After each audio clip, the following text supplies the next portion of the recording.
अनंत कोटि ब्रह्मांड नायक राजाधिराज योगिराज परब्रह्म श्री सच्चिदानंद सद्गुरु साईनाथ महाराज की जय।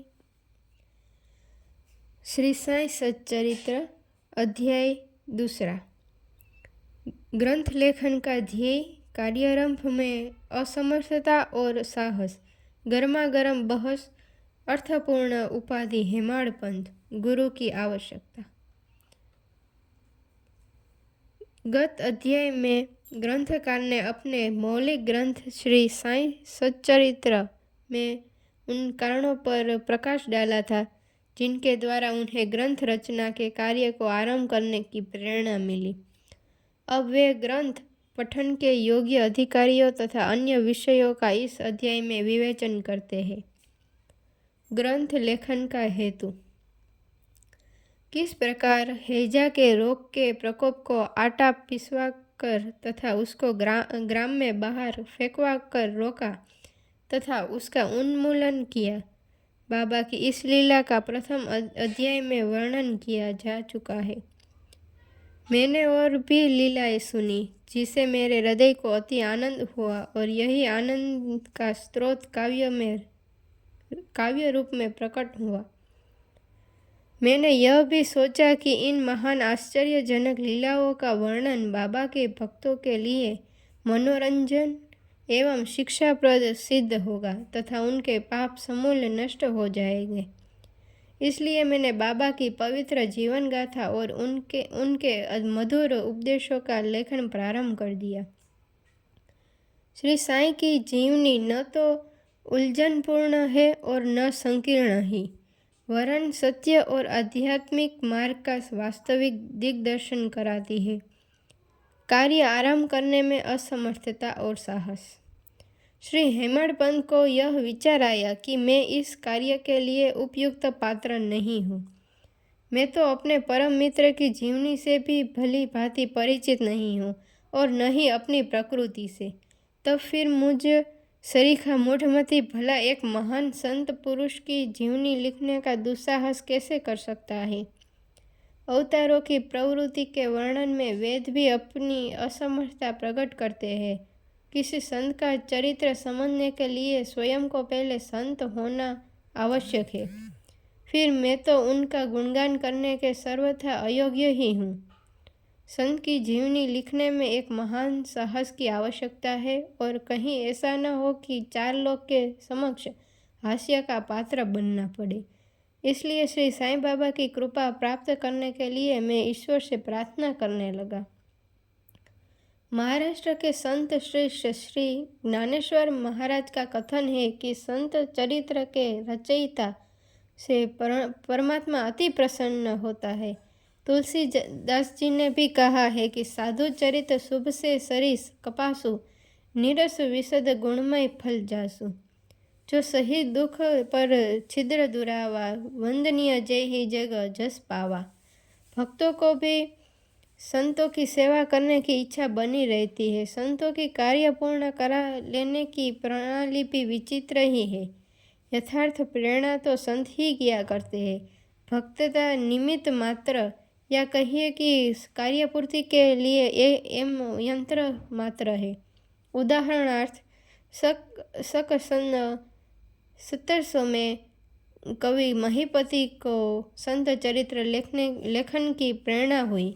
ईश्वर ने संतों में अतः प्रेरणा पैदा की और कार्य पूर्ण हो गया। इसी प्रकार सक सन 1800 में भी श्री दासगणु भी सेवा स्वीकार हुई।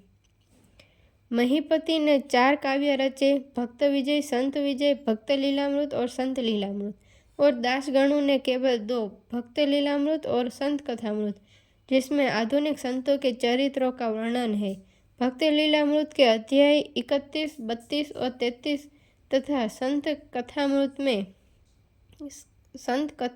के 97वें अध्याय में श्री साईं बाबा की मधुर जीवनी तथा अमूल्य उपदेशों का वर्णन सुंदर एवं रोचक ढंग से किया गया है। इनका उदाहरण श्री साई लीला पत्रिका के अंक 11, 12 और 17 में दिया गया है। पाठकों से इनके पठन का अनुरोध है।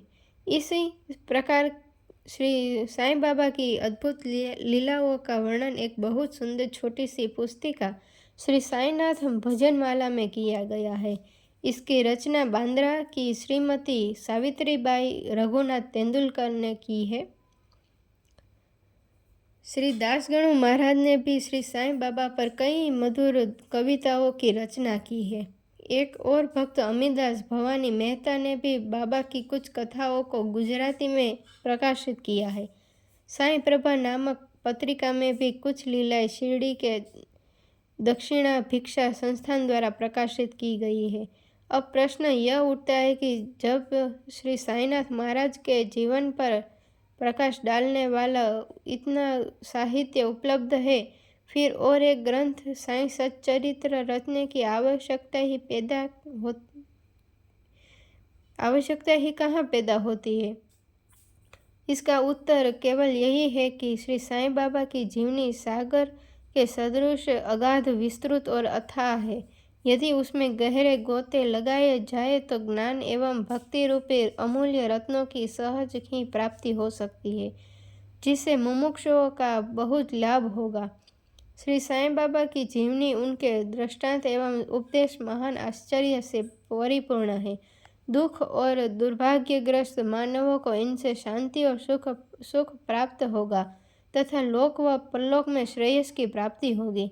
यदि श्री साईं बाबा के उपदेशों का, जो कि वैदिक शिक्षा के समान ही मनोरंजक और शिक्षाप्रद है, ध्यानपूर्वक श्रवण एवं मनन किया जाए तो भक्तों को अपने मनोवांछित फल की प्राप्ति हो जाएगी, अर्थात ब्रह्म से अभिन्नता, अष्टांग योग की सिद्धि और समाधि, आनंद आदि की प्राप्ति सरलता से हो जाएगी।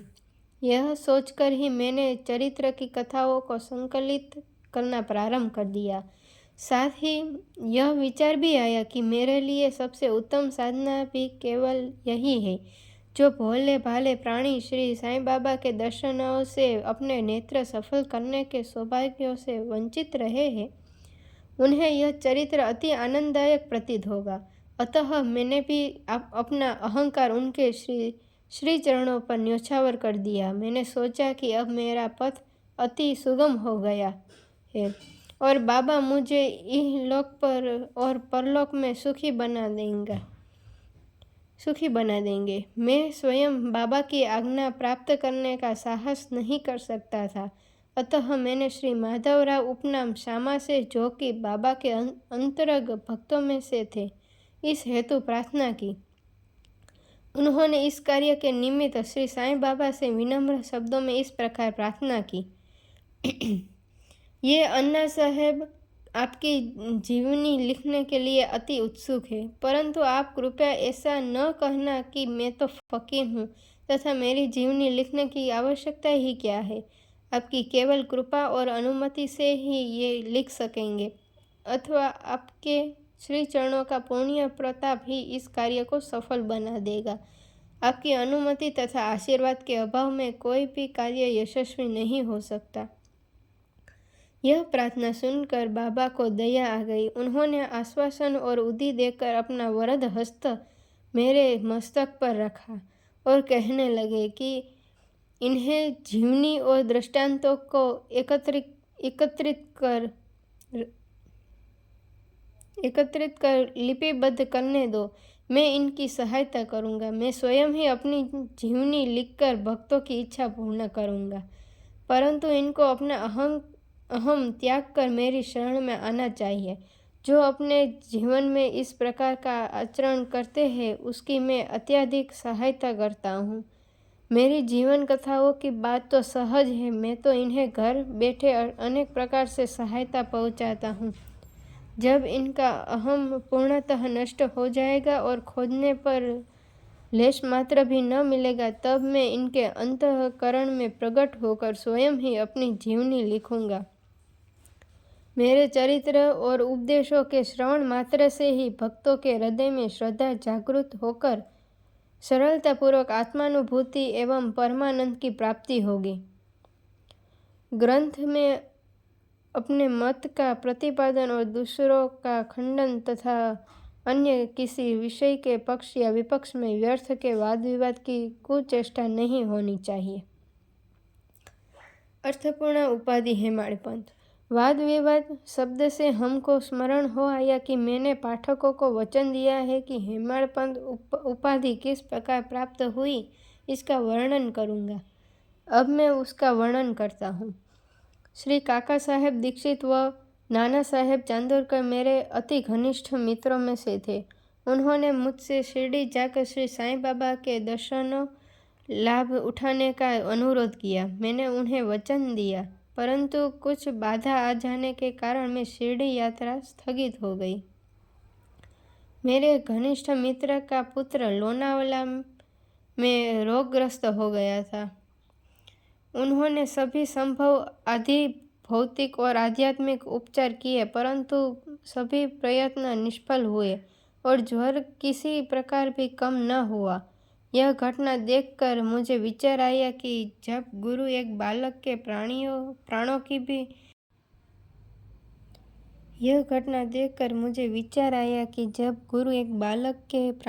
भी रक्षा करने में असमर्थ है, तब उनकी उपयोगिता ही क्या है। और जब उनमें कोई सामर्थ्य ही नहीं, तब फिर मैं शिरडी जाने से क्या प्रयोजन। ऐसा सोचकर मैंने यात्रा स्थगित कर दी, परंतु जो होना है वह तो होकर ही रहेगा, और वह इस प्रकार हुआ। प्रांताधिकारी नाना साहेब चांदोरकर बसई के दौरे पर जा रहे थे। वे ठाणा से दादर तक पहुँचे तथा बसई जाने वाली गाड़ी की प्रतीक्षा कर रहे थे। उसी समय बांद्रा लोकल आ पहुंची, जिसमें बैठकर वे बांद्रा पहुंचे तथा शिरडी यात्रा स्थगित करने के लिए मुझे आड़े हाथों लिया। नाना साहेब का तर्क मुझे उचित था तथा सुखदायी प्रतीत हुआ, और इसके फलस्वरूप मैंने उसी रात्रि शिरडी जाने का निश्चय किया और सामान बांधकर प्रस्थान कर दिया। मैंने सीधे दादर जाकर वहां से मनमाड़ की गाड़ी पकड़ने का कार्यक्रम बनाया। इस निश्चय के अनुसार मैंने दादर जाने वाली गाड़ी के डिब्बे में प्रवेश किया। गाड़ी छूटने ही वाली थी कि इतने में एक यवन मेरे डिब्बे में आया और मेरा सामान देखकर मुझसे मेरा गंतव्य पूछने लगा। मैंने अपना कार्यक्रम उसे बतला दिया। उसने मुझे कहा कि मनमाड़ की गाड़ी दादर पर खड़ी नहीं होती, इसलिए सीधे बोरी बंदर से होकर जाओ। यदि यह एक साधारण सी घटना घटित न हुई होती तो मैं अपने कार्यक्रम के अनुसार दूसरे दिन शिरडी न पहुंच सकने के कारण अनेक प्रकार की शंका कुशंकाओं से घिर जाता, परंतु ऐसा घटना न था। भाग्य ने साथ दिया और दूसरे दिन 9-10 बजे के पूर्व ही मैं शिरडी पहुंच गया। यह सन 1910 की बात है, जब प्रवासी भक्तों के ठहरने के लिए साठेवाड़ा की ही एकमात्र स्थान था। टांगे से उतरने पर श्री साईं बाबा के दर्शन के लिए बड़ा लालायित था। उसी समय भक्त प्रवर श्री तात्या साहेब नुलकर मस्जिद से लौटे ही थे। उन्होंने बतलाया कि इस समय श्री साईं बाबा मस्जिद के मोड़ पर ही है। अभी केवल उनका प्रारंभिक दर्शन ही कर लो और फिर स्नानादि से निवृत्त होने के पश्चात सुविधा से भेंट करने जाना। यह सुनते ही मैं दौड़कर गया और बाबा की चरण वंदना की। मेरी प्रसन्नता का पारवार न रहा। मुझे क्या नहीं मिल गया था। मेरा शरीर उल्लसित सा हो गया था। क्षुधा और तृषा की शुद्धि जाती रही। जे क्षण में उनके भव विनाशक चरणों का स्पर्श प्राप्त हुआ, मेरे जीवन में एक नूतन आनंद प्रवाह बहने लगा। मैं उनका स्मरण कर उन्हें मानसिक प्रणाम किया करता हूँ। जैसा कि मेरे अनुभव में आया कि साईं के दर्शन में ही यह विशेषता है कि विचार परिवर्तन, सांसारिक भोगों से वैराग्य बढ़ता जाता है। केवल गत जन्मों के अनेक शुभ संस्कार एकत्रित होने पर ही ऐसा दर्शन प्राप्त होना सुलभ हो सकता है। पाठकों में पाठकों, मैं आपसे शपथ पूर्वक कहता हूँ कि यदि आप श्री साईं बाबा को एक दृष्टि भरकर देख लेंगे तो आपको संपूर्ण विश्व ही साईमय दिखलाई पड़ेगा। गर्मा गर्म बहस। शिरडी पहुंचने के प्रथम दिन ही बाला साहेब तथा मेरे बीच गुरु की आवश्यकता पर वाद विवाद छिड़ गया। मेरा मत था कि स्वतंत्रता त्याग कर पराधीन क्यों होना था, तथा जब कर्म करना पड़ता है तब गुरु की आवश्यकता ही कहाँ रही। प्रत्येक को पूर्ण प्रयत्न कर स्वयं को आगे बढ़ाना चाहिए। गुरु शिष्य के लिए करता ही क्या है, वह तो सुख से निद्रा का आनंद लेता है। इस प्रकार मैंने स्वतंत्रता का पक्ष लिया और बाला साहेब ने प्रारब्ध का। उन्होंने कहा कि जो विधि लिखित है वह घटित होकर रहेगा। इसमें उच्च कोटि के महापुरुष भी असफल हो गए हैं। कहावत है, मेरे मन कछु और है, विधाता के कछु और। फिर परामर्श युक्त शब्दों में बोले, भाई साहब, यह मेरी विद्यता छोड़ दो, यह अहंकार तुम्हारी कुछ भी सहायता न कर सकेगा। इस प्रकार दोनों पक्षों के खंडन मंडन में लगभग 1 घंटा व्यतीत हो गया और सदैव की भांति कोई निष्कर्ष न निकल सका। इसलिए तंग और विवश होकर विवाद स्थगित करना पड़ा। इसका परिणाम यह हुआ कि मेरी मानसिक शांति भंग हो गई तथा मुझे अनुभव हुआ कि जब तक घोर दैहिक बुद्धि और अहंकार न हो तब तक विवाद संभव नहीं। वस्तुतः यह अहंकार ही विवाद की जड़ है। जब अन्य लोगों के साथ में मस्जिद गया तब बाबा ने काका साहेब को संबोधित कर प्रश्न किया कि साठेवाड़े में क्या चल रहा था, किस विषय में विवाद था। फिर मेरी ओर दृष्टिपात कर बोले कि इन हेमाड़ पंत ने क्या कहा। ये शब्द सुनकर मुझे अधिक अचंभा हुआ। साठेवाड़ा और मस्जिद में पर्याप्त अंतर था। सर्वज्ञ या अंतर्यामी हुए बिना बाबा को विवाद का ज्ञान कैसे हो सकता था। मैं सोचने लगा कि बाबा हेमाड़ पंत के नाम से मुझे क्यों संबोधित करते हैं। यह शब्द तो हेमाद्री पंत का अपभ्रंश है। हेमाद्री पंत देवगिरी के यादव राजवंशी महाराजा महादेव और रामदेव के विख्यात मंत्री थे।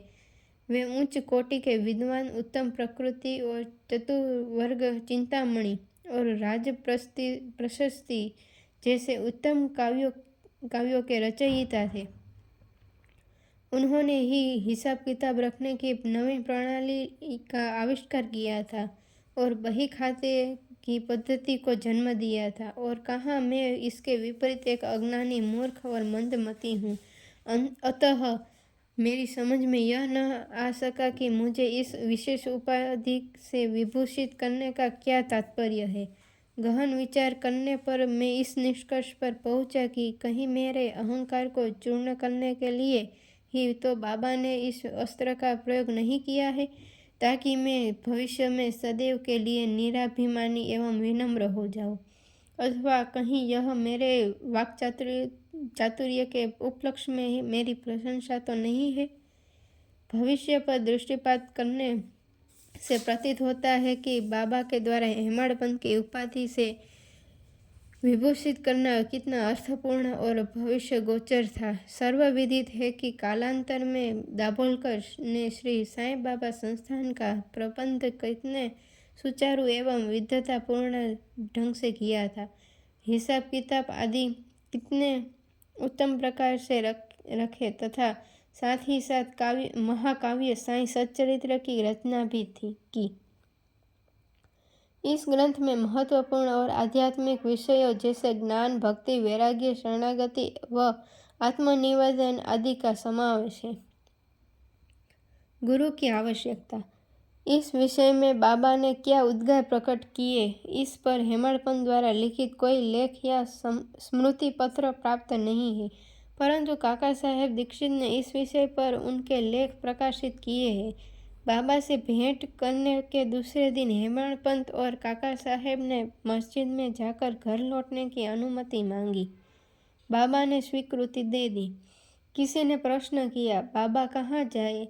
उत्तर मिला, ऊपर जाओ। प्रश्न, मार्ग कैसा है? बाबा, अनेक पंथ है, यहाँ से भी एक मार्ग है, परंतु यह मार्ग दुर्गम है तथा सिंह और भेड़िए भी मिलते हैं। काका साहेब, यदि पथ प्रदर्शक भी साथ हो तो?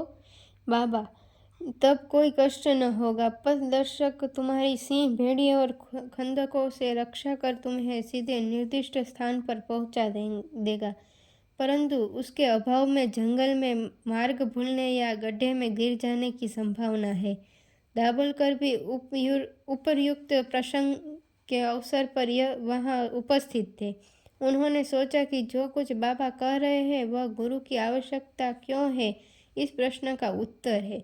उन्होंने सदा के लिए मन में एक यह गांठ बांध ली कि अब कभी इस विषय पर वाद विवाद नहीं करेंगे कि स्वतंत्र या परतंत्र व्यक्ति आध्यात्मिक विषयों के लिए कैसा सिद्ध होगा।